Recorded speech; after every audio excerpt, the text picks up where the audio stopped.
හරි ළමයි. අපි පටන් ගමු. එතකොට අපි එක දවසක් ගිය සතියේ කතා කරා කොහොමද මේ පළවෙනි පාඩමට අදාළව මොනවාද අපේ ප්‍රශ්න? නේ මොනවාද එන්න පුළුවන් පේපර් එකේ එන්න පුළුවන් තැන් සහ සම්පූර්ණ තියරි කොටස් ඇතුළුව පළමුවන ඒකකය. පළවෙනි පාඩම අපි කතා කරලා අවසන් කරා. හරි නේද? එතකොට අද අපි කතා කරන්න බලාපොරොත්තු වෙනවා ඒ පළවෙනි පාඩමට අදාළව ප්‍රශ්න. සියලුම පාස් පේපර්ස් සහ මොඩල් පේපර්ස් ඇතුළුව මොනවාද මේ වෙනකන් මේ 2020 වෙනකන් ගිය අවුරුද්ද වෙනකන් ඇවිල්ලා තියෙන ප්‍රශ්න මොනවාද කියලා තමයි අපි කතා කරන්න බලාපොරොත්තු වෙන්නේ. හරිද? හරි. මම ඒකට අදාළව ක්වෙස්චන් බැංක් එකක් හදලා group එකට දාලා ඇති WhatsApp group එකට. එතකොට මේ වීඩියෝ එක බලන කවුරු හරි ඇඩ් වෙලා නැත්නම් WhatsApp group එකට link එකක් පල්ලෙහා දීලා ඇති. ඒක ඔස්සේ ඔයාලට WhatsApp group එකට ඇතුළත් වෙන්න පුළුවන්. ඊට පස්සේ මම link එකක් දාලා ඇති ක්වෙස්චන් බැංක් එකට දාලා download කරගන්න අවශ්‍ය නම් ඒකිනුත් ඔයාලට download කරගන්න පුළුවන්. හරි. එතකොට මේ ක්වෙස්චන් බැංක් එකේ මම මුලින්ම දීලා තියෙනවා ළමයි 2012 ඉඳලා 2020 වෙනකන් තියෙන ප්‍රශ්න MCQ. හරි. multiple choice questions ටික දීලා තියෙනවා. MCQs ටික විතරක් එක දිගට. ඊට පස්සේ අපි තව ටිකක් එහාට ගියාම මම දීලා තියෙනවා මේ MCQs වලට අදාළම short questions ටික. හරි. එතකොට 31 වෙනි ප්‍රශ්න අපි එනවා කියලා කිව්වනේ short question එකක්. එතකොට ඒ questions ටික දීලා තියෙනවා එතන ඉඳලා 2020 වෙනකම්. ඊළඟට එතනින් එහාට මම model papers ටිකක් touch කරා. model papers වලත් MCQs ටික දීලා තියෙනවා. මේ සමහර අවුරුදු වල ළමයි model papers වල තිබෙන්නේ නැති අවුරුදු තියෙනවා. මේ පළවෙනි පාඩමේ. එතකොට ඒ අවුරුදු ටික මම දාලා නැහැ. තියෙන අවුරුදු ටික මම 2012 ඉඳලා ඇනලයිස් කරලා පුළුවන් අවුරුදු ප්‍රමාණයක දාලා තියෙනවා. ඊළඟට short questions මට හම්බුණු අවුරුද්දක් තිබ්බා. ඒ අවුරුදු විතරක් මම දාලා තියෙනවා. හරි. හරි. එතකොට මේ questions ටික ඔයාලට කරගෙන යද්දි තේරෙනවා. දැනටමත් කරලා ඇති මම සාමාන්‍යයෙන් කලින් මේ ටියුට් එක දැම්මා group එකට. එතකොට ඔයාලා කරලා ඇති. එතකොට දැන් ඔයාලට පුළුවන් ඒ කරපු ඒවල හරි වැරදි සහ ඒක ඇයි වුනේ කියලා explain එක ඔලුවට දාගන්න. හරි. explanation එක අපි ඔලුවට දාගෙන ඊළඟ පාඩමට set වෙනවා. මම මුලින්ම යන්නම් පළවෙනි ප්‍රශ්නෙට. මේක 2012 අවුරුද්දේ ආපු ප්‍රශ්නේ. හරි බලන්න. ගිණුම්කරණයේ මූලික අරමුණ වන්නේ. හරි. අපි කතා කරා ගිණුම්කරණය කියන්නේ මොකක්ද කියලා. නේ? ගිණුම්කරණය කියන්නේ අපි කියව තොරතුරු දෙන මාධ්‍යයක්, විදියක්. මෙතන දෙකක් තමයි මේ ගිණුම්කරණය කියලා කියන්නේ. එහෙනම් මේකේ ප්‍රධානම අරමුණ තමයි ඇල්මැති පාර්ශවයන්ට අදාළ එයාලගේ තීරණ ගන්න තොරතුරු ලබා දෙන එක. හරි. දැන් බලන්න මේ උත්තරේ තියෙන ප්‍රශ්නේ උත්තරේ තියෙනවද කියලා මේ තියෙන උත්තර පහෙන් ආයතනික සියලුම ගණතුණු ගිණුම් පොත්වල සටහන් කිරීම. ඒකද නැහැ. ඒක නෙමෙයි ප්‍රධාන අරමුණ. ආයතනික ගණුදෙනු සටහන් කිරීම, වර්ග කිරීම, සාරාංශ කිරීම. ඔව්. මේ වගේ කාර්යයන් ඇතුළත් වෙලා තිබ්බා ගිණුම්කරණය කියන නිර්වචන ඇතුළේ. නමුත් අරමුණ වෙන්නේ ඒකත් නෙමෙයි. ඊළඟ එක බලන්න. ආයතනික මූල්‍ය ප්‍රකාශන වල ඉදිරිපත් කරලා තියෙන තොරතුරු විශ්ලේෂණය කරනවා. තොරතුරු විශ්ලේෂණය කිරීමත් එක කොටසක්. නමුත් සමස්තය කියවෙන්නේ නැහැ ඒකෙන් නේද? අපි ඊළඟ එකට යමු. ආයතනික ගනුදෙනු වල සවිස්තරාත්මක විශ්ලේෂණයක් එහි කළමනාකරුවන්ට සැපේ. දැන් ගිණුම්කරණය කියලා කියන්නේ කළමනාකරුවන්ට විතරක් තොරතුරු දෙන මාධ්‍යයක් නෙමෙයි නම. නේ?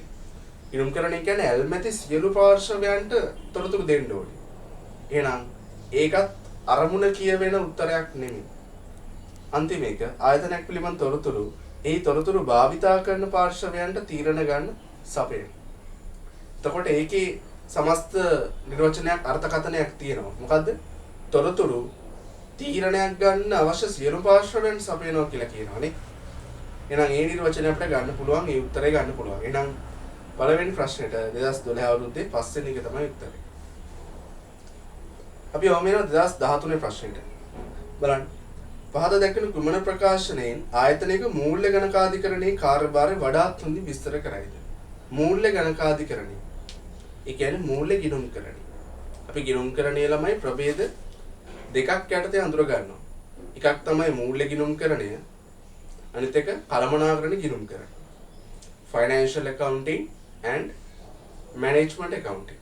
එතකොට මේ financial accounting වල හරි මූල්‍ය ගණකාධිකරණේ ප්‍රධානම දේවල් කිහිපයක් අපි ලක්ෂණ හැටියට අඳුරගෙන වගුවකට දාලා කතා කරා වෙනස්කම් කියලා.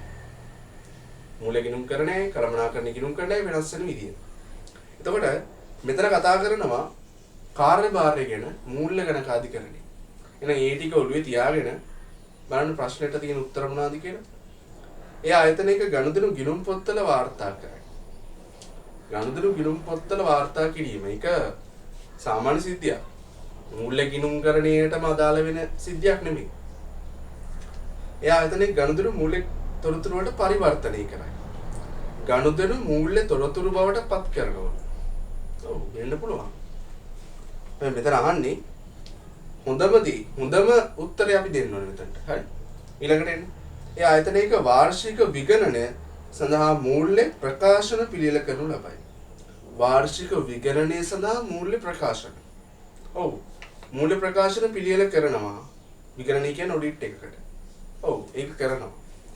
ඊළඟට ඒ ආයතනයක සැලසුම් කිරීම සහ පාලනය සඳහා කළමනාකරන තොරතුරු සපයයි.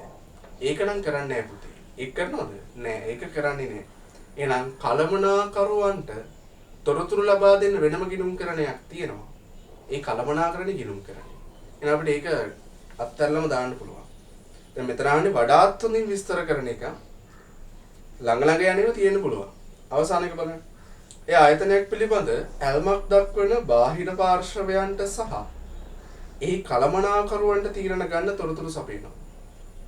දැන් බලන්න මේ අන්තිම උත්තරේ කියවෙන දේවල් ඇල්මක් දක්වන බාහිර පාර්ශවයන්ට සහ එහි කළමනාකරුවන්ට. ඒ කියන්නේ ඇතුලේ කට්ටියටයි කළමනාකරුවෝ ඉන්නේ ඇතුලේනේ. බාහිර කියන්නේ පිට කට්ටියටයි. ඇතුලේ කට්ටියටයි පිට කට්ටියටයි තීරණ ගන්න තොරතුරු සපයනවා. දැන් මේකේ තියෙනව නේද?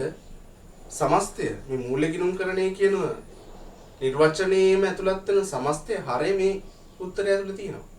එහෙනම් අපිට මේ උත්තරේ හොඳම උත්තරේ විදිහට ගන්න පුළුවන්. නැතර 1 2 3 අපි ගත්තොත් ඒවා හරි. නමුත් මූල්‍ය ගිණුම්කරණේ කොටසක් තියෙන්නේ එතන. කොටසක්. සමස්තය කියවෙන්නේ නැහැ. අපි බලන්න ඕනේ මේ උත්තරේක සමස්තය වඩාත් හොඳින් නිර්වචනය කරලා තියෙන්නේ මොන උත්තරේ. ඒතර පහ අපිට ගන්න පුළුවන්. හරි. අපි 2014ටත් එනවා ඊට පස්සේ.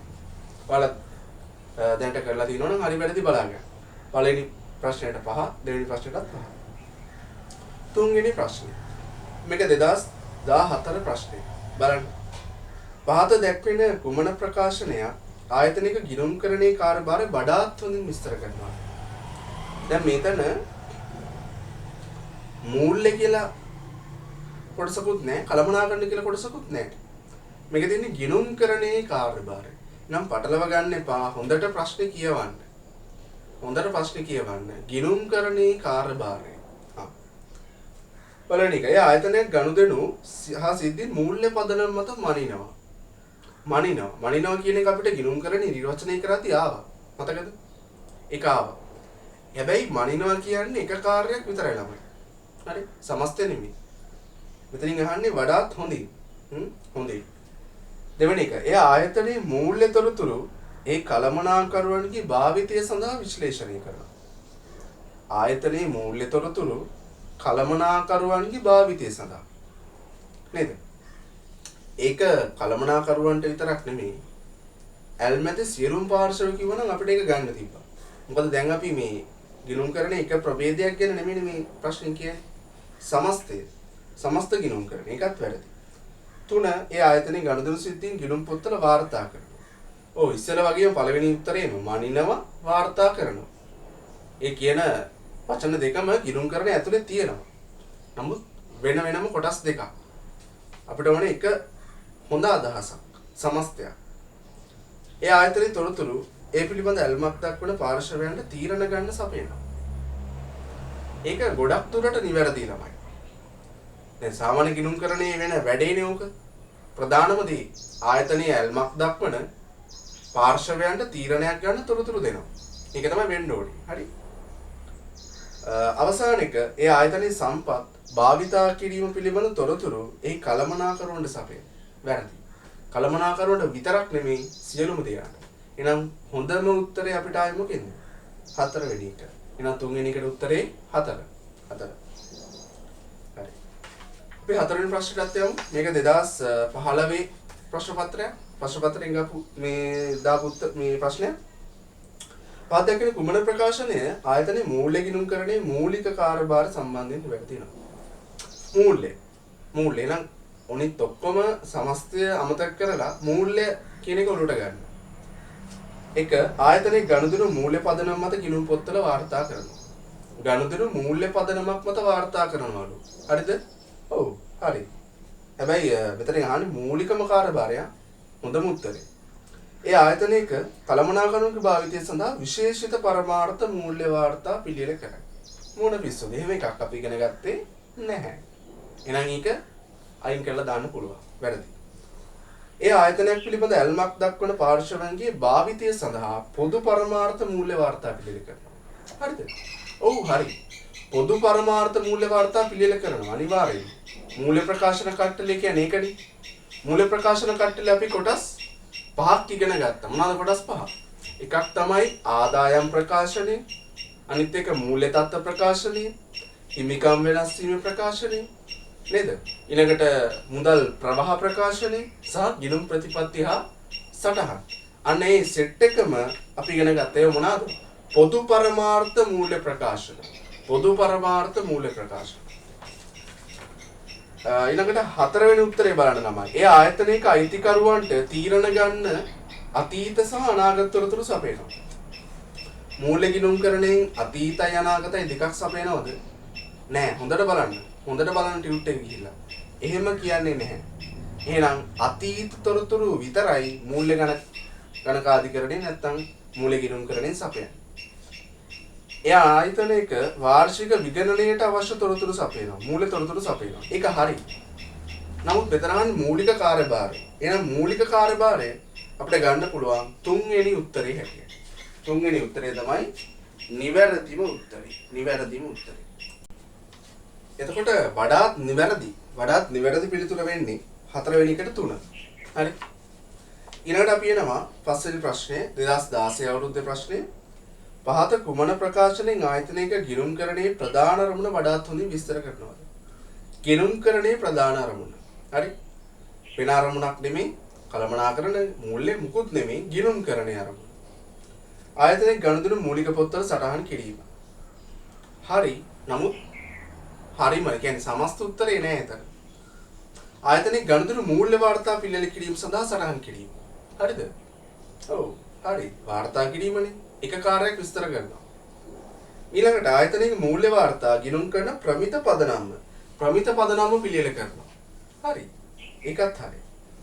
ආයතනයේ පිළිබඳ තොරතුරු කළමනාකරුවන්ගේ භාවිතයට sannivedanaya කරනවා. හරිද? නෑ. ඒක වැරදි.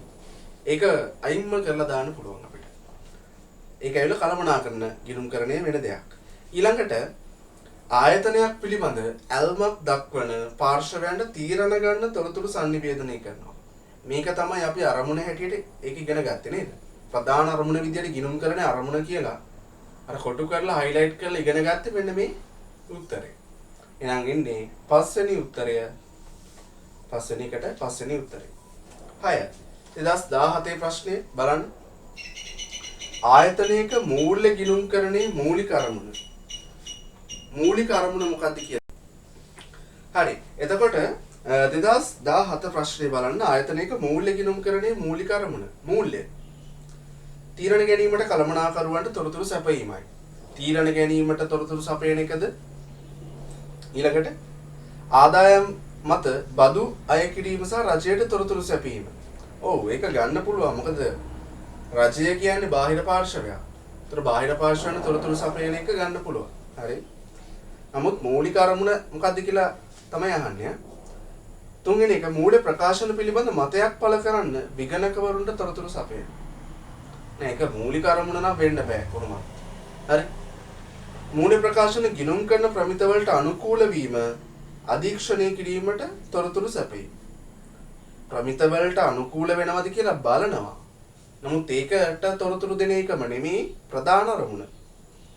ආයතන පිළිබඳ ඇල්මක් දක්වන බාහිර පාර්ශවයන්ට තීරණ ගන්න තොරතුරු සපයන. එතකොට අර ගිණුම්කරණයේ මූලික අරමුණම තමයි. නමුත් බාහිර පාර්ශවයන්ට තොරතුරු දෙන එක තමයි මූල්‍ය ගිණුම්කරණයේ අරමුණ. කළමනාකරණ ගිණුම්කරණයේ අරමුණ අභ්‍යන්තර පාර්ශවයට තොරතුරු ලබා දෙන එක. නමුත් මෙතන මූල්‍ය ගිණුම්කරණයේ මූලික අරමුණ බාහිර විතරක්මත් නෙමෙයි ළමයි. බාහිර විතරක්මත් නෙමෙයි. අය බලමු හොඳට ආයි. තීරණ ගන්න කළමනාකරණ තොරතුරු සපයන්නේ කොහොමත් නෙමෙයිනේ. වැරදි. ආදායම් මත බදු අය කිරීම සඳහා රජයට තොරතුරු සැපීම මේක හරි. හැබැයි එතනත් කියවෙන්නේ බාහිර පාර්ශව ගැන විතරයි නේ. මූල්‍ය ප්‍රකාශන පිළිබඳ මතයක් පළ කිරීම සඳහා විගණකවරුන්ට තොරතුරු සැපීම. මූල්‍ය ප්‍රකාශන ගිණුම් කරන ප්‍රමිත වලට අනුකූල වීම අධීක්ෂණය කිරීමට තොරතුරු සැපීම. මේවල හොඳම උත්තරය හැටියට අපිට ගන්න පුළුවන් නේ 2යි 5යි 1 වගේ. නමුත් 2 කියන්නේ එක පාර්ශවයකට විතරක් තොරතුරු සපයනවා කියලා රජේ. එහෙමත් නැතුව අපිට බාහිර කියලා ගත්තොත් ටිකක් වැඩි පාර්ශවයක් ඉන්නවනේ.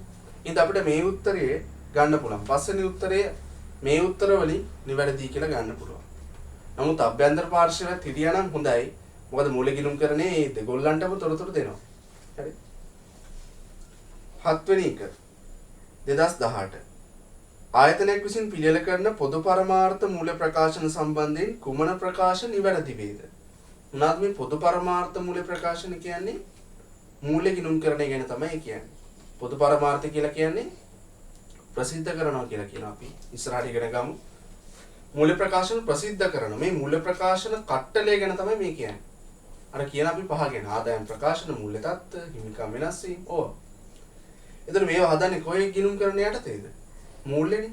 මූල්‍ය. එහෙනම් මූල්‍ය ගැන තමයි මේ කියන්නේ. බලන්න හරි ප්‍රකාශ ටික තමයි අහන්නේ. තුනක් තියෙනවා. මේ ප්‍රකාශන ප්‍රධාන වශයෙන් ආයතනයක අතීත මූල්‍ය තොරතුරු සපයනවා. මේ මූල්‍ය ප්‍රකාශන වල තියෙන අතීත තොරතුරු. හරිනේ. මූල්‍ය ගිණුම්කරණයේ සපයන්න අතීත තොරතුරු. ඓතිහාසික තොරතුරු. එන එක හරි. ඊළඟ බාහිර පාර්ශවයන් ඉල්ලූ විටක මේ ප්‍රකාශන පිළියෙල කරනවා. බාහිර පාර්ශව ඉල්ලනකන් ඉන්නේ නැහැ. නේද? එයාලට තියෙන නීතිමය අවශ්‍යතාවයක්. යම්කිසි දිනයක් තියෙනවා. මේ දිනයට කලින් පිළියෙල කරන්න ඕනේ. එහෙනම් ඒක වැරදි. දෙවනි ප්‍රකාශනයේ වැරදි. 3. ගිණුම් කරන ප්‍රමිත සහ නීතිමය අවශ්‍යතාවයන්ට අනුකූලව මෙම ප්‍රකාශන පිළියෙල කරනු ලබයි. ගිණුම් කරන ප්‍රමිතත් අපි ගන්නවා. නීතිමය තව දේවල් තියෙනවා නම් ගන්නවා. මේ ඔක්කොම සලකලා තමයි මූල ප්‍රකාශන හදන්නේ. එහෙනම් ඒක හරියටම හරි. එහෙනම් 1 සහ 2 A සහ C නිවැරදි. උත්තරය 3. උත්තරය 3. අපි 2018ට යනවා. බලන්න 2018. 2018 බලන්න. sorry 18 නෙමෙයි 19. 2019. පාත කුමන ප්‍රකාශනයෙන් ආයතනයක ගිණුම්කරණයේ ප්‍රධාන අරමුණ වඩාත් හොඳින් විස්තර කරනවාද? වඩාත් හොඳින් ප්‍රධාන අරමුණ. හරි. එක දීලා තියෙනවා. ආයතනයක ගිණුම් පොත්වල සටහන් කිරීම. ආයතනයක ගනුදෙනු ගිණුම් පොත්වල සටහන් කිරීම.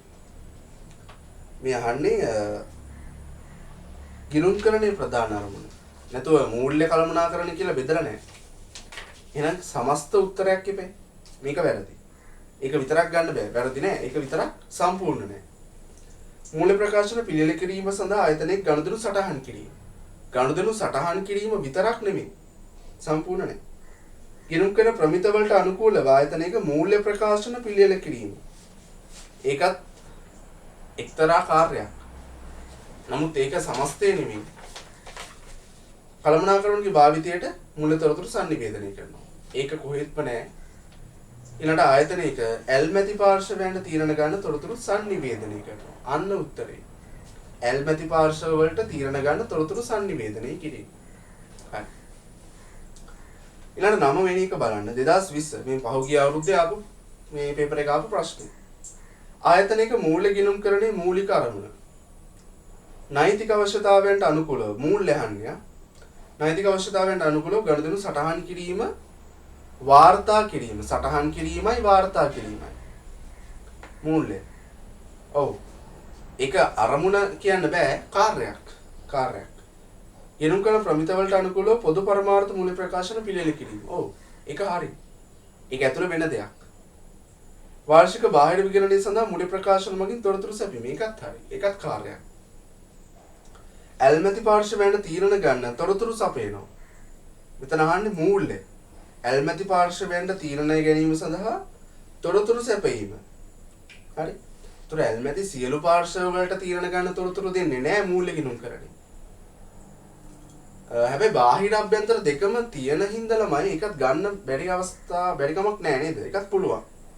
අපි අන්තිමේකටත් යන්කෝ. කළමනාකරුවන්ට තීරණ ගන්න මූල්‍ය තොරතුරු සපයනවා. නැහැ. කළමනාකරුවන්ටත් හරි. කළමනාකරුවන්ටත් මූල්‍ය තොරතුරු සපයන එකත් හරි. දැන් මේ උත්තර පහම අපිට මේ මූල්‍ය ගිණුම් කරණය කියද්දි අපිට ගන්න පුළුවන්. හැබැයි වඩාත් හොඳ උත්තරේ වෙන්නේ මොකද්ද? වඩාත් හොඳ උත්තරේ මූලිකම අරමුණ. මූලිකම අරමුණ තමයි තොරතුරු ලබා දෙන එක. ඒ අතරිනුත් බලන්න ඇල්මැති පාර්ශවයන්ට තීරණ ගන්න තොරතුරු සපයනවා. ඇල්මැති කිව්වා මේක ඇතුලේ කොටස් දෙකම ඉන්නවනේ ළමයි. අභ්‍යන්තරත් ඉන්නවා, බාහිරත් ඉන්නවා. එහෙනම් ගැටලුවක් නැහැ. හැබැයි කළමනාකරුවන්ට කියලා විතරක් කිව්වොත් අභ්‍යන්තර විතරයි. හරි අභ්‍යන්තර විතරයි. ඒක ඉන්න බෑ නේද? එහෙනම් මෙතන අරමුණ වෙන්නේ 4 වෙනි එක. ඇල්මැති පාර්ශවයන්ට තීරණ ගන්න තොරතුරු සපයන. හරි. එහෙනම් අපි MCQs ටික ඉවර කරගත්තා. දැන් බලන්න ඔයාලට MCQs බලාගෙන තියෙනවා.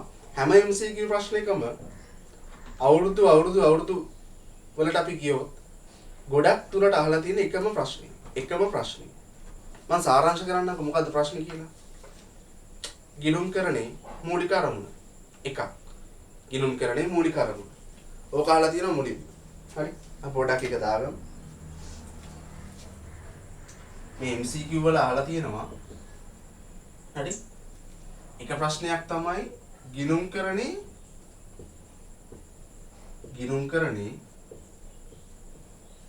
මූලික අරමුණ. ගිණුම් කරන්නේ මූලික අරමුණ. මේ තමයි එක මේ MCQ වල තියෙන ප්‍රශ්නය. අනිත් එක මූල්‍ය ගිණුම් කරන්නේ ගැන අහලා තියෙනවා. ඒක අරමුණ කාර්යභාරය. අනිත් එක තමයි කළමනාකරණ ගිණුම් කරන්නේ.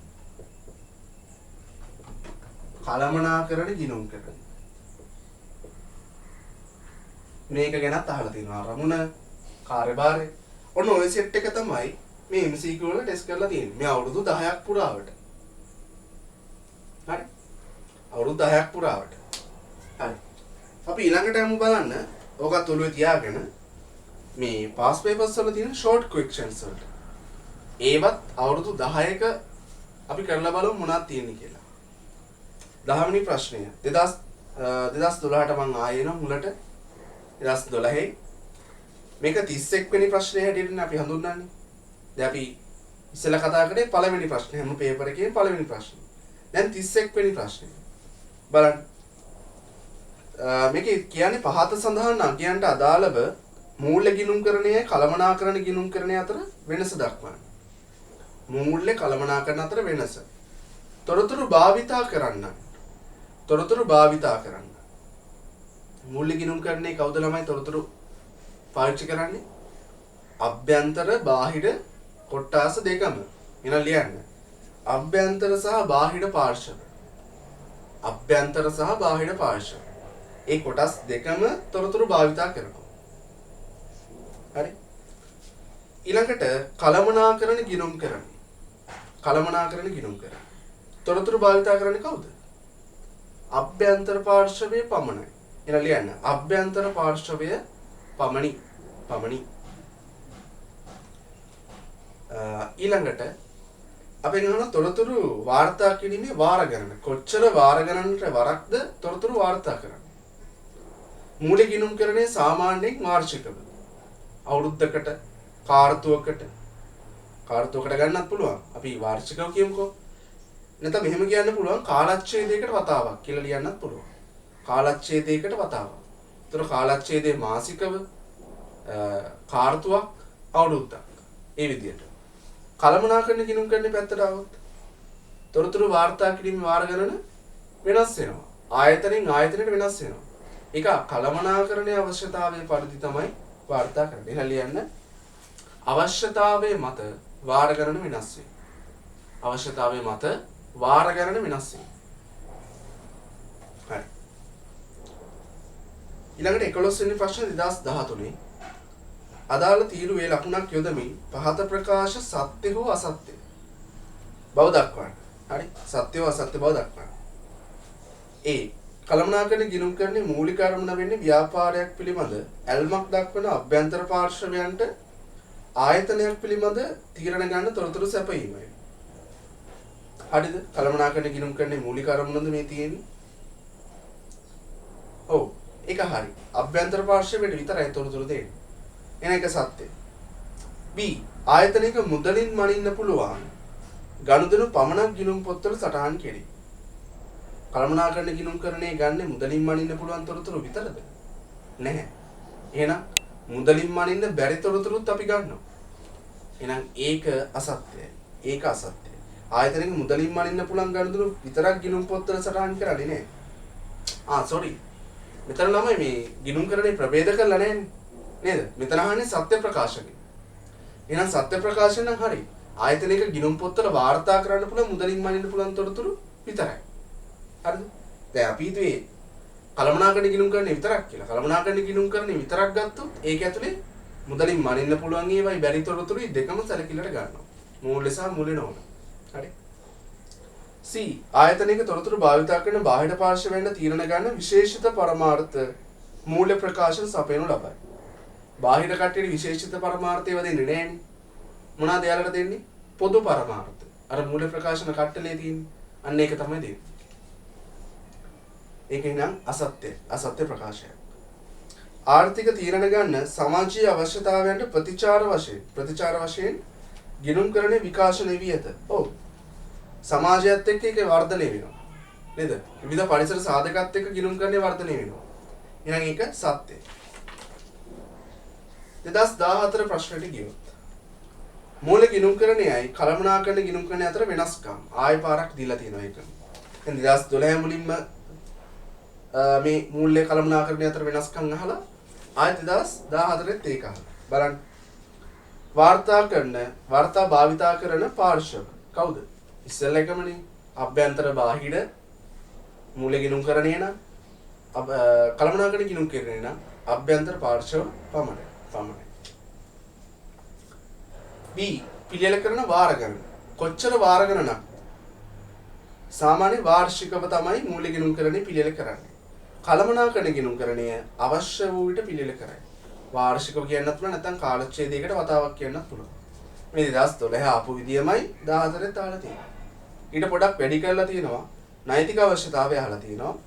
නෛතික අවශ්‍යතාවය අත්‍යවශ්‍යද? ඔව්. මූල්‍ය ගිණුම් කරණයට අත්‍යවශ්‍යයි. නමුත් කළමනාකරණ ගිණුම් කරණයට අත්‍යවශ්‍ය නැහැ. එහෙනම් නෛතික අවශ්‍යතාවයක් තියෙනවා මූල්‍ය ගිණුම් කරණයේ පැත්තේ. හරි? කළමනාකරණ ගිණුම් කරන පැත්තේ මේ මූල්‍ය නෛතික අවශ්‍යතාවයක් නැහැ. හරි. එතකොට බලන්න ළමයි නෛතික අවශ්‍යතාවය මූල්‍ය ගිණුම් කරණයේ අවශ්‍යතාවයක්. නමුත් කළමනාකරණ ගිණුම් කරණයේ අවශ්‍යතාවයක් නෙමෙයි. අත්‍යවශ්‍ය නොවේ කියලා ලියන්න. ඊළඟ වාර්තා කරන තොරතුරු වල ස්වභාවය. මේ තොරතුරු මොන වගේ ස්වභාවයක්ද තියෙන්නේ? මූල්‍ය ගිණුම් කරණය. මූල්‍ය ගිණුම් කරණයේ අතීත හෝ මූල්‍ය හෝ අපි කියන සත්‍ය. අතීත සහ වර්තමාන තොරතුරු. ගොඩක් වෙලාවට මූල්‍ය ගිණුම් කරණය ගන්නේ අතීත තොරතුරු. අතීත තොරතුරු පමණයි. එහෙනම් ඓතිහාසික නැත්නම් මූල්‍ය තොරතුරු කියන්නත් පුළුවන්. ඓතිහාසික හෝ මූල්‍ය තොරතුරු යොදා ගන්න. කළමනාකරණ ගිණුම් කරණේ අතීතයි පුරෝකථනය කරනවා. පුරෝකථනය කරනවා කියන්නේ ඉස්සරහට අනාගත තොරතුරුත් යොදා ගන්න. එහෙනම් මූල්‍ය සහ මූල්‍ය නොවන තොරතුරු සහ සත්‍ය හා අයවැයගත් තොරතුරුත් යොදා ගන්න. නැත්නම් අපිට කියන්න පුළුවන් අතීත සහ අනාගත කියන දෙකම යොදා ගන්න. ඊළඟට ආයතනයක කළමනාකරණ ගිණුම්කරණයේ කාර්යභාරයට අදාළව පහත ප්‍රකාශන සත්‍ය අසත්‍ය බව 2015 කෙටි ප්‍රශ්නය. ආයතනයක කළමනාකරණයට තීරණ ගන්න තොරතුරු සපයයි. මේ අහන්නේ කළමනාකරණ ගිණුම්කරණයේ කාර්යභාරය. හරිද? ආයතනයක කළමනාකරණ තීරණ ගන්න තොරතුරු දෙනවද? ඔව් සත්‍යයි. ඒ ආයතනයක් පිළිබඳ අතීත අනාගත තොරතුරු සපයයිලු සත්‍යද? ඔව් සත්‍යයි. සත්‍යයි. ඒ ගිණුම් කරන ප්‍රමිත මගින් නියම කරන තොරතුරු සපයයි.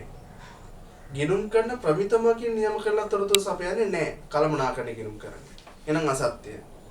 ඒ ආයතනයක් පිළිබඳ ඇල්ම දක්වන සියලු පාර්ශ්වවල තොරතුරු සපයනවා. සපයනවද? නැහැ. අභ්‍යන්තර පමණයි. එහෙනම් ඒකත් අසත්‍යයි. ආයි 2016ත් ওই වගේම සත්‍ය අසත්‍ය කියලා මේ ඔව් නැත කියලා ලියන්න තියෙන්නේ. ওই විදියෙන් ප්‍රකාශ ටිකක් දීලා තියෙනවා කළමනාකරණ ගිණුම් කරන විෂය පතේ. දැන් 2015ත් කළමනාකරණ ගිණුම් කරන විෂය පතේමයි. 16ත් ඒකම වෙනසක් නැහැ. භාණ්ඩ මිල කිරීම. භාණ්ඩ මිල කිරීම සඳහා පිළිවෙත් තොරතුරු සපයනවලු. හරි නේද? හරි. ඒක සත්‍යයි. ඔව්. ඔව්. පොදු පරමාර්ථ මූල්‍ය ප්‍රකාශන පිළියෙල කිරීම. හරිද? නෑනේ. කළමනාකරණ ගිණුම් කරන්නේ පිළියෙල කරන්නේ විශේෂිත පරමාර්ථ මූල්‍ය ප්‍රකාශන. එහෙනම් ඒක වැරදි. එහෙනම් නැත. දිගු කාලින ආයෝජන ව්‍යාපෘති ඇගීම. ඔව් ඔව්. හේතුව අපි කතා කරා කළමනාකරණ ගිණුම් කරන ක්‍රියාවලිය ඇතුලේ මේ කියන කතන්දර ටික තිබ්බා. මතකද? ආයි බලන්න මතක නැත්තම්. ගිණුම් කරන අනුපාත මත ආයතනික ලාභදායීත්වය විශ්ලේෂණය කරයි. ඔව් අනුපාත මත විශ්ලේෂණය කරනවා කියලා අපි ඉගෙන ගත්තා කළමනාකරණ ගිණුම් කරන ක්‍රියාවලිය ඇතුලේ. එහෙනම් ඒකත් ඔව්. 2017 පහත සඳහන් දෑ පොදු පරමාර්ථ මූල්‍ය ප්‍රකාශන වල උපාංග ලෙස සැලකනු ලබයිද? මේ කියන්නේ මොනවාද? පොදු පරමාර්ථ මූල්‍ය ප්‍රකාශන කියලා කියන්නේ මම කිව්වා මූල්‍ය ප්‍රකාශන කට්ටලයක් තියෙනවා. මූල්‍ය ප්‍රකාශන කට්ටලයක්. ඒක ඇතුළේ තියෙනවා මොනවාද? ආදායම් ප්‍රකාශනය, මූල්‍ය තත්ත්ව ප්‍රකාශනය, හිමිකම් වෙනස් වීම, මුදල් ප්‍රවාහ, ගිණුම් කරන ප්‍රතිපත්ති සටහන් ඔය ටික. ඒවා නම් ඔව්. ඒව නැතුව වෙන ඒවා තියෙනවා නම් නැත. මූල්‍ය තත්ත්ව ප්‍රකාශනය. ඔව් අනිවාර්යයි. මූල්‍ය ප්‍රකාශන වලට අදාළ සටහන්. ඔව් ඒකත් තියෙනවා. අධ්‍යක්ෂකවරුන්ගේ වාර්තා අර මං කිව්ව පහේ තියෙනවද? නැහැ. ඒක නැහැ. හිමිකම් වෙනස් වීම ප්‍රකාශනය. ඔව් ඒක තියෙනවා. 16 වෙනි ප්‍රශ්නේ 2018 පහත දී ඇති එක් එක් තොරතුරු කෙරෙහි වඩාත් උනන්දුවක් දක්වන්නේ ව්‍යාපාරික පහත සඳහන් කුමන පාර්ශවයේද? කවුද කියලා අහනවා මේ උනන්දුවක් දක්වන පාර්ශවය. අපි කතා කරා ඇල්මැති පාර්ශවය සහ ඔය ඇල්මක් දක්වන්න උන් ඇල්මක් දක්වන්න හේතු. මතකද? වගුවක් කතා කරේ. අන්නේ වගුව මෙතනට යොදා ගන්න ඕනේ. තොරතුරු දීලා තියෙනවා ඔයාලා අර අංකය දැම්මනම් හරි. ඒ දීලා තියෙන පාර්ශවයට අදාළ අංකය දැම්මනම් ඇති. දීර්ඝකාලීන බැඳීම් පියවීමට ආයතනයක ආයතනයේ තියෙන හැකියාව. මේක ගැන කවුද බලන් ඉන්නේ? ඇහැ ගහගෙන ඉන්නේ කවුද? දීර්ඝකාලීන බැඳීම් පියවන්න පුළුවන්ද කියලා? රජයේද? ආයෝජකයෝද? ණය සැපයුම් කරුවෝද? කළමනාකරුවෝද? ණය සැපයුම් කරුවෝ. එයාලත් එක්කනේ දීර්ඝකාලීන බැඳීමක් ඇති කරගන්නේ. එහෙනම් එයාලා තමයි ඒ ගැන බය වෙන්නේ. බලන් ඉන්නේ.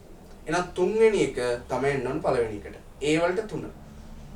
B ආයෝජන ප්‍රාග්ධනයට සාපේක්ෂව ආයතනයේ ලාභය. මේක ගැන කවුද බලන් ඉන්නේ? ඇහැ ගහගෙන ඉන්නේ. ආයෝජනය කරනවා ඒකට ප්‍රතිලාභයක්. ආයෝජකයෝ. එහෙනම් ආයෝජකයෝ ඉන්නේ දෙවෙනි උත්තරේ. 2. B එකට 2. C ආයතනයක් නිපදවන භාණ්ඩවල පිළිවෙල. මේක ගැන කවුද උනන්දුවක් දක්වන්නේ? කළමනාකරු මැනේජර්ස්ලානේ. මැනේජර්ස්ලා තමයි මේ ගැන බලන්නේ. පිළිවෙල අඩු කරගන්න, වැඩි බලදාවක් ලබා ගන්න. එහෙනම් C එකට උත්තරේ 4. ඊළඟ ආයතනයේ ගෙවනු ලබන බදු ප්‍රමාණය ගැන රජය තමයි දැනුවත් නැත්නම් උනන්දුවක් දක්වන්නේ. අන්තිම එකට 1. දැන් බලන්න මේ ප්‍රශ්න කරගෙන යද්දී ඔයාලට තේරෙන දෙයක් තමයි මේ හැම අවුරුද්දෙම එකම ප්‍රශ්න ටිකක් තමයි මේ කරකවන්නේ පළවෙනි පාඩමේ. හැබැයි නොදා ඉන්නේ නැහැ. කුමන හෝ ප්‍රශ්නයක් යොමු කරනවා. ලකුණු 4ක්, ලකුණු 8ක්. ලකුණු 8ක් ගන්න පුළුවන් 400න්. හරියට පළවෙනි පාඩම ඔලුවට දාගෙන කිව්වොත්. හැබැයි ඔයාලා හිතනවා මේ හරි සරල ප්‍රශ්න හින්දා හැමදාම එකම දේන හින්දා හැමෝම ගන්නවා කියලා මේ ලකුණු ප්‍රමාණය. නෑ. වරද්දන පිරිසකුත් ඉන්නවා. ඒකටයි මේ අවුරුදු ගණනාවක ප්‍රශ්න කතා කරන්නේ. හරි? මේ වගේ සුළු ලකුණු ගන්න පුළුවන් තැන් අතහැර ගන්න එපා. අනිවාර්යෙන් පරිමේ ගන්න උත්සාහ කරන්න. හරි. අපි 2019 පේපර් එකටත් යන්න. ඒකේ දීලා තියෙනවා මේ පාඩමේ කෙටි ප්‍රශ්නයක්. බලන්න. ආයතනයක කළමනාකරණ ගිණුම්කරණයේ කාර්යභාරය සම්බන්ධයෙන් සත්‍ය නම් T අසත්‍ය නම් F කියලා දාන්න කියලා කියනවා. හරි. කළමනාකරණ ඔළුවේ තියාගෙන කළමනාකරණ ගිණුම්කරණයට අදාළව. කළමනාකරණගේ භාවිතය සඳහා පොදු පරමාර්ථ මූල්‍ය වාර්තා පිළියෙල කරයි. හරිද? වැරදීනේ. විශේෂිත පරමාර්ථ මූල්‍ය ප්‍රකාශන තමයි පිළියෙල කරන්න ඕනේ. ගිණුම් කරන ප්‍රමිත වලට අනුකූලව මූල්‍ය වාර්තා පිළියෙල කරයි. හරිද? ඒත් වැරදි. අසත්‍ය. ඒ ප්‍රමිත ගන්නෙ නෑ කළමනාකරණ ගිණුම් කරන ඇතුලේ. එහෙනම් ඊළඟට අතීත මෙන්ම අනාගත තොරතුරුත් සපයනවා. අන්න ඒක හරි. අතීතත් ගන්නවා අනාගතත් ගන්නවා. පුරෝකථනය කරනවා කියන්නේ ඒකයි. අනාගතේ තොරතුරු ගන්නවා. ඊළඟට ඒක සත්‍ය, C සත්‍ය, D ව්‍යාපාරයේ කළමනාකරණගේ ඉල්ලීම් මත තොරතුරු චලනය කරයි. ඔව්. එයාලගේ අවශ්‍යතාවයට තමයි තොරතුරු දෙන්නේ. නැතුව නීතිමය අවශ්‍යතාවයක් දිනයක් එහෙම නැහැ. අවශ්‍යතාවය આવොත් දෙනවා. ඒක සත්‍යයි. හරි. ඊළඟට අපි පහුගිය අවුරුද්ද පැත්තට ගියොත් 2020 පේපර් එකේ ප්‍රශ්නේ 18. ව්‍යාපාරයක් පිළිබඳ පිළියෙල කරන පොදු පරමාර්ථ මූල්‍ය ප්‍රකාශන වලට අදාළ පහත ප්‍රකාශ සත්‍ය නම් T අසත්‍ය නම් F සඳහන් කරන්න කියලා කියනවා. හරි. එතකොට මේ කියන්නේ මොකද්ද? පොදු පරමාර්ථ. ඉස්සෙල්ලා කිව්වේ කළමනාකරණ ගිණුම් කරන එක. මේ පොදු පරමාර්ථ කියන එකේ අර්ථය මොකද්ද? මූල්‍ය ගිණුම් කරන්නේ කාර්යභාර තමයි අහන්නේ. පළවෙනි එක මෙම් ප්‍රකාශන ගිණුම් කරන ප්‍රමිත වලට අනුකූලව පිළියෙල කරයි. හරිද? ඔව් ප්‍රමිතත් එක්ක තමයි අනිවාර්යෙන් පිළියෙල වෙන්නේ මේවා. එහෙනම් ඒක හරි. ඒක සත්‍යයි.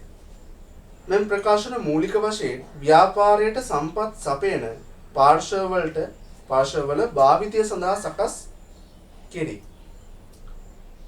සම්පත් සපයන පාර්ශවවල භාවිතය සඳහා මේක පොඩ්ඩක් හිතන්න ළමයි. ව්‍යාපාරයට සම්පත් සපයන පාර්ශව එයාලගේ භාවිතය සඳහා සකස් කරනවා. දැන් ලොකුවටම ව්‍යාපාරයට සම්පත් දාන්න අයිතිකරුවෝ. හරි. ඊළඟට ණයක් ගත්තොත් ණය සැපයුම් කරුවෝ. ඒතර අයිතිකරුවෝ කියන්නේ අභ්‍යන්තර පාර්ශවය. ණයක් සපයනවා නම් ඒ ණය සැපයුම් කරුවා බාහිර පාර්ශවය. ඒතර මෙතන කියන්නේ අභ්‍යන්තර බාහිර දෙකොල්ලන්ටම තොරතුරු සපයනවා. හරිනේ. ඒක හරි. එහෙනම් ඒක සත්‍ය කියලා අපිට ගන්න පුළුවන්. හරි. ඊළඟට මෙම් ප්‍රකාශන ව්‍යාපාරයේ අතීත කාලච්ඡේදයකට අදාළව තොරතුරු සපයනවා. අතීත. හරිද? හරි. අතීත තොරතුරු තමයි සපයන්නේ. ඊළඟට මෙම් ප්‍රකාශන ව්‍යාපාරයක ඓතිහාසික පිළිවෙත් පදනම් මත පමණ මිනුම් කරන ලද තොරතුරු සපයනු ලබයි. ඓතිහාසික පිළිවෙත් පදනම් මත පමණක් මිනුම් කරන ලද තොරතුරු. ඔව්. ඒතර පදනම ඓතිහාසික පිළිවෙත් කියන පදනම අපි ඉගෙන ගන්න ඉස්සරහට. එතකොට මේ අතීත තිබ්බ දේවල් ඒ විදියට වෙනස් නොකර පවත්වාගෙන යාමනේ. එතකොට ගොඩක් වෙලාවට මේ මූල්‍ය ගිණුම් කරන ඇතුළේ ඒක සලකනු ලබනවා. නමුත් මේ වර්තමානයේ වැඩි ඓතිහාසික පිළිවෙල සම්බන්ධව ගිණුම් තියන්නේ නැත්නම් සැලකිලිමත් වෙන්නේ නැහැ. මොකද විවිධ හේතු තියෙනවා ඒකට. අපි ඉස්සරහට ඉගෙන ගන්නවා මේ ප්‍රත්‍යාකරණ තත්ත්වයන්. විවිධ ගිණුම් කරන්නේ මේ සමාජයත් එක්ක වෙනස් වීමත් එක්ක මේ ඓතිහාසික පිළිවෙල කියන එක මතම ඉන්න බෑ. නමුත් අපි මෙතනදී මූල්‍ය ගිණුම් කරන්නේ ඒ පදනම මත පමණක් මිනුම් කරලා තොරතුරු සපයනු ලැබී කියලා කියනවා. ඒක වැරදි. මොකද ඓතිහාසික පිළිවෙල කියන පදනම විතරක් නෙමෙයි. අපි තව පදනම් යොදා ගන්නවා. අකණ්ඩ පැවැත්ම. ඒ වගේ පදනම් යොදා ගන්නවා. එතකොට මේ ඉස්සරහට ඉගෙන ගමු අපි ඒවා.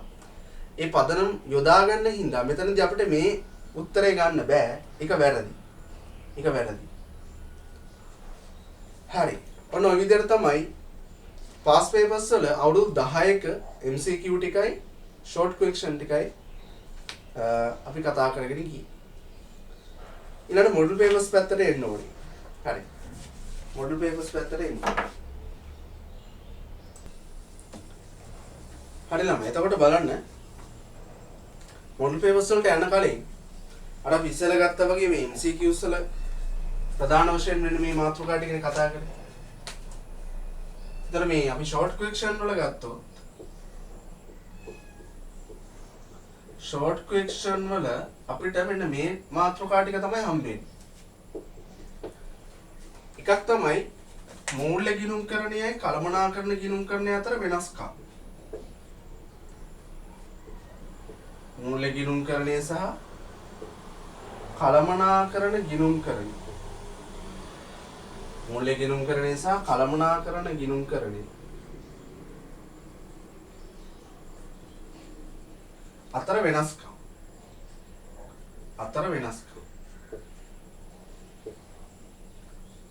තව එකක් තමයි ඇල්මැති පාර්ශව සහ ඔවුන් උනන්දුවක් දක්වන්න හේතු. ඇල්මැති පාර්ශව සහ උනන්දුවක් දක්වන්න හේතු.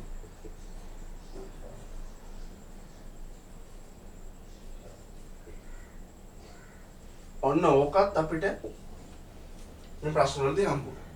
එහෙනම් ප්‍රධාන වශයෙන් මූල්‍ය ගිණුම්කරණය කළමනාකරණ ගිණුම්කරණය අතර වෙනස්කම් ටිකයි ඊළඟට ඇල්මැති පාර්ශව සහ උනන්දුවක් දක්වන්න හේතු කියන කොටස් ටික තමයි මේ ෂෝට් ක්වෙස්චන් වලදී මුලින්ම ප්‍රධාන වශයෙන් අපිට අවධානය යොමු කරන්න ආවේ.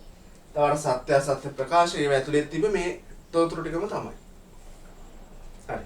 අපි මොඩල් පේපර්ස් වලටත් එමු. ඒකෙත් මම MCQ ටිකක් දාලා තියෙනවා. බලන්න. මම මුලින්ම දාලා තියෙනවා 2016 මොඩල් පේපර් එකේ ප්‍රශ්නයක්. විශේෂිත පරමාර්ථ මූල්‍ය ප්‍රකාශන සම්බන්ධයෙන් පහත කුමන ප්‍රකාශන නිවැරදි වේද? විශේෂිත පරමාර්ථ මූල්‍ය ප්‍රකාශන සම්බන්ධ. ඒ කියන්නේ මොනවාද? කළමනාකරණ ගිණුම්කරණය සම්බන්ධයෙන්. ඒ බාහිර පාර්ශවයට තීරණ ගන්න තොරතුරු සපයනවා. ඒ ආයතනයක තොරතුරු පද්ධති කොටසක්ලු. ආයතනයක තොරතුරු පද්ධති කොටසක්. ඒ කියන්නේ තොරතුරු දෙන තොරතුරු ලබා දීමේ කොටසක්. එහෙනම් ඒක හරි. එහෙනම් අපිට පළවෙනි එක වැරදි කියන්න පුළුවන්. මොකද බාහිර පාර්ශ්වයෙන් තොරතුරු දෙන්නේ නැහැ. හැබැයි B හරි. B සත්‍යයි. ඊළඟට ඒ ආයතනයේ සංවිධානාත්මක මෙහෙයුම් කටයුතු සැලසුම් කිරීමට සහ පාලනයට පිළියෙල කරනවා. සංවිධානාත්මක මෙහෙයුම් කටයුතු සැලසුම් කරනවා, පාලනය කරනවා. මේව තියෙනවා නේද කළමනාකරණය ඇතුලේ. කළමනාකරණ කියන මේ වචන ඇතුලේත් ඒවා තියෙනවා. එහෙනම් කළමනාකරණ ගිණුම්කරණ ඇතුලේත් මේවා තියෙනවා. එහෙනම් B කියන එක හරි, C කියන එක හරි. උත්තරය වෙන්නේ B සහ C. එහෙම උත්තරයක් තියෙනවද? ඔව්. හතරවෙනි උත්තරය. ඊළඟට 2019 මොඩල් පේපර් එකේ ප්‍රශ්නයකුත් දාලා තියෙනවා. 20 වෙනි ප්‍රශ්නේ.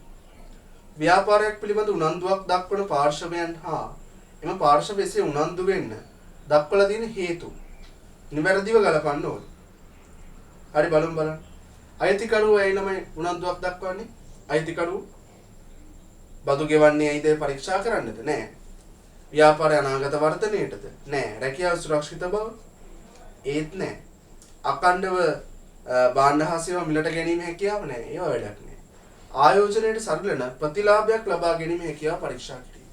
අන්න උත්තරේ. එහෙනම් අයිතිකරු උනන්දුවක් දක්වන්නේ ආයෝජනයේ සරලන ප්‍රතිලාභයක් ලබා ගන්න. සේවකයෝ මොකටද? C රැකියාවේ සුරක්ෂිතභාවය. මෙයාට උණු රැකියාව සුරක්ෂිතද නැද්ද? දිගට මෙයාට මේ රැකියාව තුළ නිරත වෙන්න පුළුවන්ද කියන එක දැනගන්න. ගනුදෙනුකරුවෝ මොකටද උනන්දුවක් දක්වන්නේ? අකණ්ඩව භාණ්ඩ හා සේවා මිලට ගන්න පුළුවන්ද කියන එක. සමහරවිට මිල වැඩි වෙන්න පුළුවන්, භාණ්ඩ වල ගුණාත්මක තත්ත්වය අඩු වෙන්න පුළුවන්. ඒ වගේ කරුණු වෙන්න පුළුවන්. රජය નિયમિત පරිදි බදු ගෙවනවද? ඒ කාරණේ පිළිබඳව තමයි රජය බලන් ඉන්නේ හැමතිස්සෙම. කළමනාකරුවෝ එයාලා මොකටද බලන් ඉන්නේ? ව්‍යාපාරයේ අනාගත වර්ධනය අවශ්‍ය දෑ තීරණය කිරීම. ඩිසිෂන්ස් ගන්න. ඒ ඩිසිෂන්ස් වලට කට්ටියව දායක කරගන්න. ඒවා අනාගතයත් එක්ක කොහොමද බලපාන්නේ කියලා බලන්න. මේවා තමයි මැනේජර්ස්ලා කරන්නේ කළමනාකරුවෝ.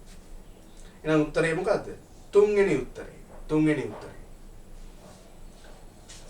එතනින් මම MCQ ටික නවත්තලා තියෙනවා. ඊළඟට ෂෝට් ක්වෙස්චන් එකක් දාලා තියෙනවා මොඩල් පේපර් එක තිබ්බ. ඒක පොඩි ප්‍රශ්නයක් 2014 මොඩල් පේපර් එකේ. බලමු. අදාළ තීරුවේ පහත ප්‍රකාශ සත්‍ය හෝ අසත්‍ය බව දක්වනවා. තව ප්‍රකාශ තියෙනවා. ඒවා මේ අපි කරන පාඩමට අදාළ නැහැ. ඒකයි දාලා නැත්තේ. හරි.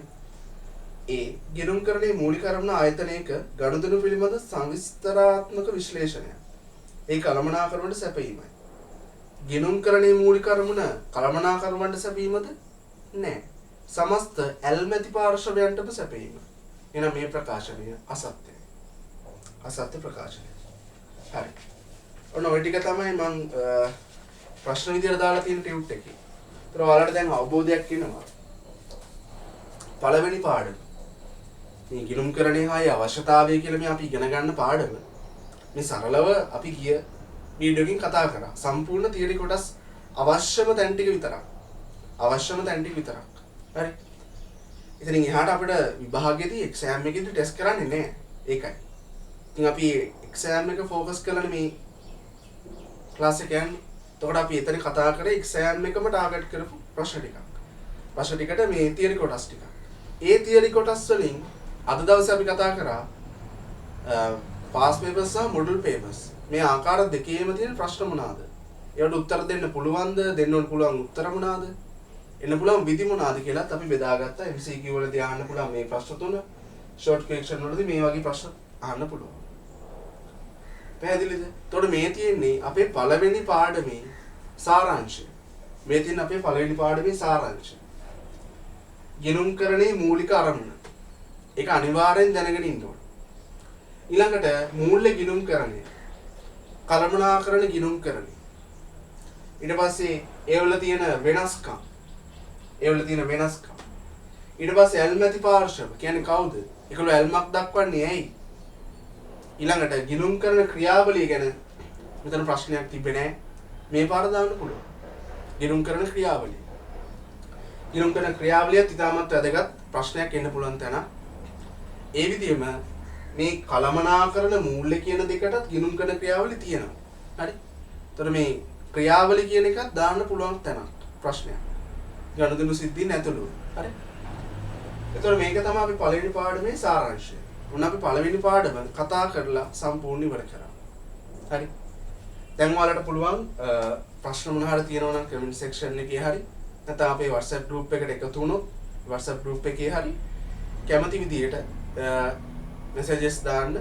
මම ඒවට පුළුවන් ඉක්මනින් පිළිතුරු ලබා දෙනවා. හරි. එතකොට තව පොඩි දෙයක් කියන්න තියෙනවා. එතකොට මේ group එකේ ළමයි දාලා තියෙනවා මම පොඩි link එකක්. ඒ කියන්නේ group එක WhatsApp group එකට join වුණාට පස්සේ ඔයාලට තේරෙයි මම දාලා තියෙනවා මේ Google form එකක්. මේක fill කරන්න. මේ fill කරන එකේ වැදගත්කම තමයි ඔයාලට ටියුට් ලබා දෙද්දී. හරි? නැත්නම් ඔයාලගේ ඉස්සරහා තියෙන programs ටික මම analyze කරද්දී ඔයාලා 2022 ළමෙක් නම් මම ඔයාලට විශේෂිත වෙච්ච වැඩසටහනකට ඔයාව දාන්න ඕනේ. නැත්නම් ඔයාලා group කරන්න වෙනවා. 21 ළමයි නම් අඩුයිනේ. 23 ළමයි නම් එයාලා වෙනම group කරන්න වෙනවා. එතකොට ඔන්න ඔය ප්‍රශ්නේ හින්දා මට සාමාන්‍යයෙන් පහසුවට මම Google form එකක් ඔයාලට දාලා තියෙනවා. ප්‍රශ්න පොඩි සංඛ්‍යාවක් දාලා තියෙන. ඒ ටික fill කරලා submit කරලා තියාගන්න. ඔයාලට තමයි ඒක වාසිය තියෙන්නේ. ඔයාලට එතකොට පුළුවන් අදාළ ප්‍රෝග්‍රෑම් එකට විතරක් සම්බන්ධ වෙන්න ඔක්කොටම නැතුව. හරි? ඒ මතක් කිරීමත් කරා ඒකත් පොඩ්ඩක් ඔළුවේ තියාගන්න. ඒකෙත් මම link එක දාන්නම්. ඒකත් කැමති කට්ටියට සම්බන්ධ වෙන්න පුළුවන්. එතකොට තමයි ඔයාලා මේ වැඩ කටයුතු සම්බන්ධව පොඩ්ඩක් කතා කරොත් අපි දැන් ඊළඟට අපි පටන් ගන්නවා දෙවෙනි පාඩම ලබන සතියේ. ඒ තමයි ගිණුම් කරන සමීකරණ. ඉතාමත් වැදගත් පාඩමක්. හරියටම දැනගන්න ඕන පාඩමක්. මොකද අපි ගණන් කියලා අත ගහන්නේ කවුන්ට්ස් කියවම අපි දන්නවා ගණන්. මේ ගණන් කියන කතා කරන්නේ. ඔව් සුළු කරන්න තියෙනවා අරවා තියෙනවා බැරෑඩුම් පිටු 7-8 හදන ගණන් තියෙනවා කියලා. දැන් බය කරලා තමයි accounting වලට එවන්නේ. එතන මේ accounting වල ගණන් පැත්ත පටන් ගන්න ලබන සතියේ ඉඳලා. හරි? ගණන් පැත්ත පටන් ගන්න ලබන සතියේ ඉඳලා. එතකොට මේ සරල ගානේ ඉඳලා පොඩි සුමට සරලම ගානේ ඉඳලා ඉතාමත් සංකීර්ණ ගාන දක්වා පාස් පේපර්ස් වල කතා කරන්න පුළුවන් මේ පහුගිය අවුරුද්දේ පේපර් එක ආරම්භ කරුවොත් ළමයි ගිණුම් කරන සමීකරණ කියන ප්‍රශ්නය එම ආවට ගියාට කරන්න බෑ. ඇත්ත කිව්වොත් ආවට ගියාට කරන්න බෑ. දැන් අපි දන්නවා ගිණුම් කරන සමීකරණ සමහරලාට O level ඉගෙන ගත්ත ළමයි ඇති මෙතන. O level වලට කොමර්ස් කරපු කට්ටිය ඇති. ඒතකොට එයාලා වුණත් හිතන් ඉන්නේ ගිණුම් කරන සමීකරණ ගැන පට්ට ගිණුම් කරන සමීකරණයක් කියනවා කියන්නේ දෙන්නම්කෝ. දොමෙන් දෙන්නම් කියලා තමයි හිතන් ඉන්නේ. දෙන්න බෑ ළමයි. එහෙම දැනගන්න නැතුව මේ අද මේ යාවත් කාලින පේපර්ස් වල ගිණුම් කරන සමීකරණ ප්‍රශ්නෙට උත්තර දෙන්න හරිය අමාරුයි. එහෙනම් හොඳම උදාහරණය මම පෙන්නන්නම් මේ කරගෙන යද්දි ඉස්සරහට 2020 පේපර් එක. ඒක හරියට හරි විදියට කියවලා තමයි ගිණුම් කරන සමීකරණ වලට උත්තර දෙන්න වෙන්නේ. එතකොට ඒවා අපි ඉගෙන ගමු සරලම ගාන ඉඳලා සංකීර්ණම ගාන දක්වා. සියලුම ප්‍රශ්න ආවරණය කරමින් සහ තියරි කොටස් ටික ආවරණය කරගන්න ඔයාලට පුළුවන් ලබන සතියේ ඉඳලා. හරි. එතකොට ගිණුම් කරන සමීකරණ පාඩම් පටන් ගන්න යන හින්දා මේ ඔයාලගේ තව එකතු වෙන්න කට්ටිය ඉන්නවා නම් දැන් පළවෙනි පාඩම අපි ඉවරයි. තව එකතු වෙන්න කට්ටිය ඉන්නවා නම් මේ අපි පන්තියත් එක්ක මොකද දෙසැම්බර් මාසයේ දක්වා දෙසැම්බර් මාසයේ අන්තිම දක්වා ඔයාලට මේ නොමිලේ ඉගෙන ගන්න පුළුවන් අවස්ථාව පාඩම් මේකක 4ක්. මම ඒක පෙන්නුවා ගිය සතියේ. ගිය සතියේ වීඩියෝ එක පෙන්නුවා මේ පාඩම් මේකක 4 හරියට පේපර් එකකින් කවර් කරගත්තොත් ඔයාලට S එකකට කිට්ටු ගන්න. 4න් එකක්. ලකුණු 100ක් ගත්තොත් 35ක්. ගොඩ දාගන්න පුළුවන් ගේමක්ම නැතුව. එතකොට මේ ගොඩ දාගන්නවා කියන එකේ තේරුම ඔයාලට ඉස්සරහා පාඩම් වලට පට්ට platform එකක් අත්තිවාරම බේස් එකක් දාගන්න පුළුවන්. ඒක සුපිරි. ඔයාලට ඉස්සරහා පාඩම් වලට අවුලක්ම වෙන්නේ නැහැ. පළවෙනි පාඩම් ටික හරියටම දාගත්තොත්. පැහැදිලිද? එහෙනම් හොඳට ඔලුවට ගන්න. මේ අපි කරන්නේ ගිණුම් කරන්නේ ඕනම ටික. හරියටම ඔළුවේ තියෙන්න ඕන ටික. තමයි මේ අපි කරමින් ඉන්නේ මේ දවස් ටිකේ. හරි. ඒතර පළවෙනි පාඩම් 4 දැනගන්නවා කියන්නේ එතනින් එහාට ඔයාලට ගිණුම් කරන එක්ක හොඳටම සෙට් වෙනවා නැත්නම් ගිණුම් කරන්නේ අතහැරෙනවා. ඕක තමයි වෙන්නේ පළවෙනි පාඩම් 4න් පස්සේ. හරි. එහෙනම් හරියට මේ ටික ඔළුවට දාගන්න දන්න කියන කට්ටිය ඉන්නවනම් සම්බන්ධ කරගන්න. ඒක ඔයාලටත් හොඳයි. එතකොට අනිත් ළමයින්ටත් ඒක හොඳක් වෙනවා. මේක ෂෙයා කරලා මේ group එකේ සම්බන්ධ වීම ඔයාලා හරහා කරගන්න පුළුවන්. හරි. එහෙනම් මම link එක දාලා තියෙනවා ඒවට join වෙන්න. එතකොට අපි ලබන සතිය ආයෙමත් හම්බ වෙනවා ගිණුම් කරන සමීකරණත් එක්ක. හරි. එතකන් එහෙනම් අදට නවත්තමු.